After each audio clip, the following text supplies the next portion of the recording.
നമസ്കാരം. പ്രതാപ് ടി വിയിലേക്ക് എല്ലാ കൂട്ടുകാർക്കും സ്വാഗതം. ഇന്ന് നമ്മൾ തയ്യാറാക്കാൻ പോകുന്നത് കറി തയ്യാറാക്കാനായിട്ട് മൺചട്ടിയിലേക്ക് കഴുകി വൃത്തിയാക്കിയെടുത്ത അര കപ്പ് തോരപ്പരിപ്പ് ചേർക്കാം.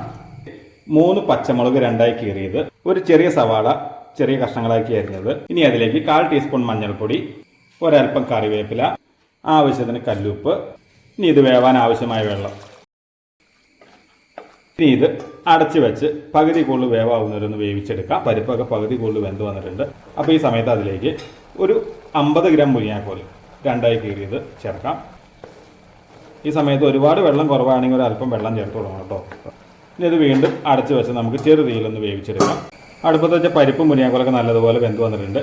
ഇനി അതിലേക്ക് ഒരു ചെറിയ നെല്ലിക്ക വലുപ്പത്തിലുള്ള വാളംപുളി കുതിർത്തി പിഴിഞ്ഞെടുത്താണ് അത് ചേർക്കാം. ഒന്ന് ഇളക്കി യോജിപ്പിക്കാം. അപ്പോൾ ഈ സമയത്ത് നമ്മുടെ കറിയുടെ ചാറിൻ്റെ അളവൊക്കെ ക്രമീകരിക്കുക കേട്ടോ. നമ്മുടെ കറിക്ക് ഒരല്പം വെള്ളം കുറവാണ്, നമ്മളൊരല്പം ചെറു ചൂടുവെള്ളം ഒഴിച്ചു കൊടുക്കുന്നത് കേട്ടോ. ഇനി ഇതാ ഇവിടെ ഇരുന്ന് നല്ലതുപോലെ ഒന്ന് തിളച്ച് വരട്ടെ. അപ്പോൾ ഇതേ കറി നല്ലതുപോലെ തിളച്ച് വന്നിട്ടുണ്ട്.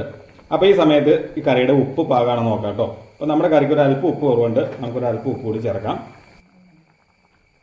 അപ്പോൾ അതേ കറിയുടെ ചാറ് ഒരല്പം മുൻനിർത്തി ഞാൻ വാങ്ങുകയാണ്. അപ്പോൾ ഇനി നമുക്കിതിലേക്ക് കടുക് താളിച്ചൊഴിക്കാം. ചൂടായ ചട്ടിയിലേക്ക് 1 ടേബിൾ സ്പൂൺ വെളിച്ചെണ്ണ ഒഴിച്ചു കൊടുക്കാം. 1/2 ടീസ്പൂൺ കടുക്, 3 ചെറുള്ളി വട്ടത്തിലരിഞ്ഞത്, ഒരല്പം കറിവേപ്പില. അപ്പോൾ അത് ഉള്ളി മുളകൊക്കെ മൂത്ത് വന്നിട്ടുണ്ട്. ഈ സമയത്ത് തീ ഓഫ് ചെയ്തതിന് ശേഷം അതിലേക്ക് 1.5 ടീസ്പൂൺ സാദാ മുളക് പൊടി ചേർത്ത് കൊടുക്കുക. അപ്പോൾ ഇതിന് കറിയിലേക്ക് ചേർക്കാം.